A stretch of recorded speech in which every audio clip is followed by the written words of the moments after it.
Sancionada a lei que amplia o rol de profissões e empresas que podem ter acesso ao Super Simples. A lei beneficia vários profissionais liberais, entre eles os advogados.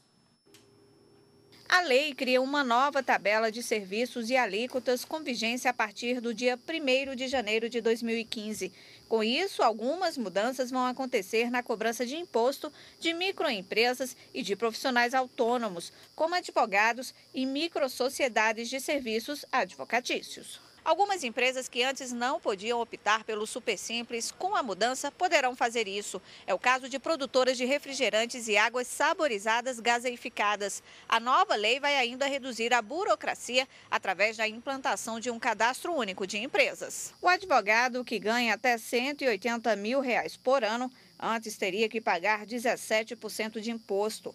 Com a nova lei, esse tributo cai para 4,5%. O máximo que o advogado vai pagar, a depender da receita bruta anual, é 16,85%. Um exemplo disso é um advogado com renda mensal de R$5 mil, que passa a pagar a partir do próximo ano R$ 225 de imposto, em vez de R$ 850.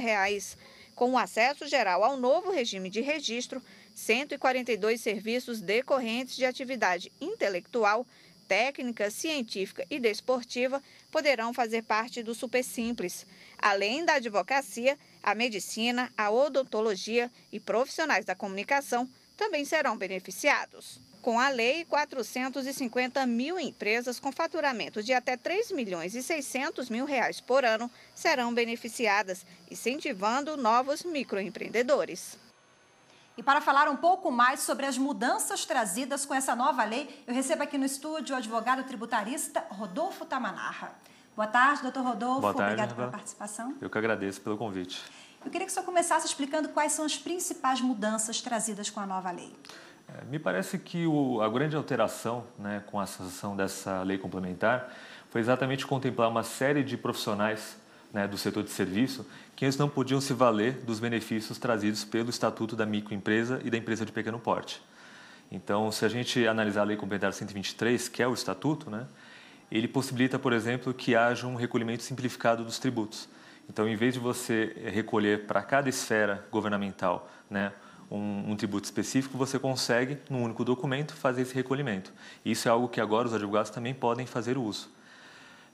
Além disso, e não pensando só na advocacia, mas pensando nos outros serviços, ou seja, você tem também um incentivo à formalização, porque agora, como você tem a desburocratização é uma consequência do regime simplificado, há um interesse tão maior por parte das categorias de serviço, que prestam serviços, em formalizar a sua atividade.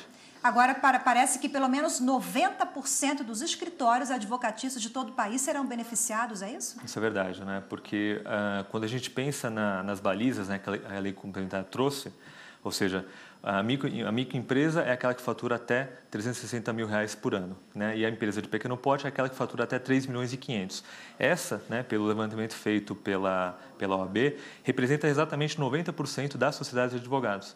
Então, eles que antes não podiam fazer o uso, de se adequar ao sistema do Simples, agora podem fazê-lo. Agora, quais os serviços que serão enquadrados, não só dos advogados, mas, claro, várias outras categorias serão beneficiadas também? Exatamente. Então, a gente pode pensar em, ou seja, serviços tradicionais como jornalismo, engenharia, arquitetura, ou seja, na verdade, a grande gama do setor terciário, que é o setor de serviços, somente agora passa a ser contemplado pelo Estatuto do Microempreendedor Individual ou a empresa de pequeno porte. Pegando o gancho do advogado, ele hoje, qual é a realidade antes da lei entrar em vigor? Ele tem que pagar o imposto de renda 27,5%, mais a empresa, com quais os custos atualmente? Hoje, se a gente pensar na figura do advogado autônomo, ou seja, então ele exercita a atividade dele como advogado, cobra os honorários, ele acaba tendo que pagar, de um lado, o ISS, porque ele presta um serviço, ele também acaba pagando imposto de renda de pessoa física, porque é a contribuição que ele deve pagar ao governo federal, e também a contribuição previdenciária. Isso somado realmente representa um percentual de quase 40% daquilo que ele recebeu a título de honorário. Agora, com a possibilidade de você incluir o serviço de advocacia no Simples, ou seja, então há um incentivo para que esse advogado possa se associar com um colega, formar uma sociedade de advogado, né, pequena ainda, e exatamente então fazer o recolhimento de todos os tributos numa única guia, né, num percentual muito abaixo. Então, a primeira alíquota que foi estabelecida para o trabalho de advocacia é de 4,5%, o que é muito menor do que aqueles 3 tributos que eu citei anteriormente, que ele pagava isoladamente como advogado autônomo. Agora, são várias tabelas e várias alíquotas, dependendo da realidade de cada serviço? Exatamente. Né?